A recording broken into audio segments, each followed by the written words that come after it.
Hey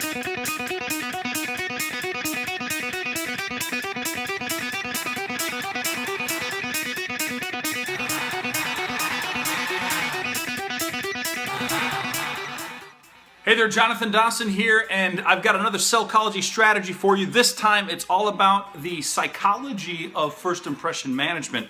And what I'm going to share with you is three powerful principles that you could use with your next customer in the introduction to create a powerful first impression. In fact, these three principles I'm about to give you, because they're rooted in psychology, or as I like to call it, Sellchology, you can use these same three principles on the phone, you can use them online, or you can use them face-to-face with your customer. The reality is, it doesn't matter what type of interaction you're having. If you follow these three principles, it will enhance the first impression of your customer. And here is what those three principles are. In order, the first thing is called pattern interruption. Pattern interruption is when you say or do something people don't expect or see coming in order to introduce a new idea or emotion. So when you pattern interrupt, you're basically knocking people off their game. You're scratching the record, you're interrupting the pattern.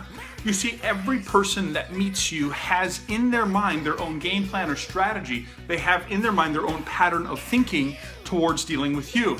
And so pattern interruption interrupts that pattern of thinking so you can introduce a new idea or emotion, namely the introduction that you're looking for. So that's the first step, is interrupt the pattern. The second step is to be proactive. Proactivity is a simple thing. It just means that you're going to anticipate and address the questions and concerns of customers before they come up. Proactive means that before the issue comes up, before the question comes up, before the concern comes up, that you address it before. So the key here is before. So before a customer does something, you're going to be proactive and introduce the common questions, concerns, or objections that the customer would normally bring to you. The next thing you're going to do is step 3, which is permission. Permission is essentially getting the customer to give you, willfully choose to give you permission to do your job. You see, if a customer retains the right of the sale, if they retain the right of the process, if they're holding the ball, so to speak, then you cannot take the lead. So permission is when the customer gives over to you the right to do your job. So all three, when put together, it's pattern interruption, then it's proactivity, and then it's permission. And this is true whether it's on the phone, online, or face-to-face. You have to use all three of these strategies.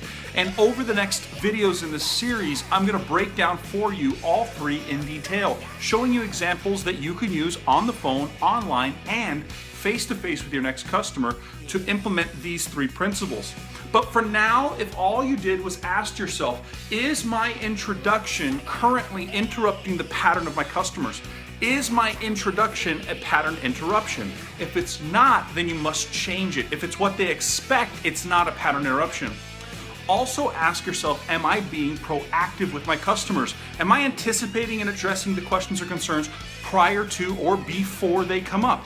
Am I allowing common questions and concerns to be thrown at me and then defensive or reactively handling them? Or am I introducing them? That's the number 2. And then, of course, number 3 is simply permission. Are you making sure the customers are choosing to follow you? Are you making sure the customers are willfully giving you permission to do your job? If you're not doing these 3 things, then you, my friend, are going to have a problem with your first impression. And first impressions lead to second, third, and fourth steps. If you fail in the first step of a first impression, if you fail there, you screw up everything else. It's very hard to recover. So that's the idea, and it's a simple thing, 3 things: pattern interruption, proactivity, and permission. In the subsequent videos, I'll be introducing to you all 3 and breaking them down for you in detail for the 3 basic mediums or ways that we communicate: on the phone, online, and face-to-face. This has been another Sellchology strategy, and I look forward to seeing you again soon online. If you haven't already, please subscribe to my channel so you can get more Sellchology tips and techniques as they come out. Also, if you haven't already joined, please join my 6-figure sales strategies group on Facebook if you are in the automotive industry and you're looking for strategies that can help you sell more cars using the psychology of the sale. Look forward to seeing you guys online, and we'll see you face-to-face hopefully soon too. Thanks so much. This is Jonathan Dawson signing off. Bye.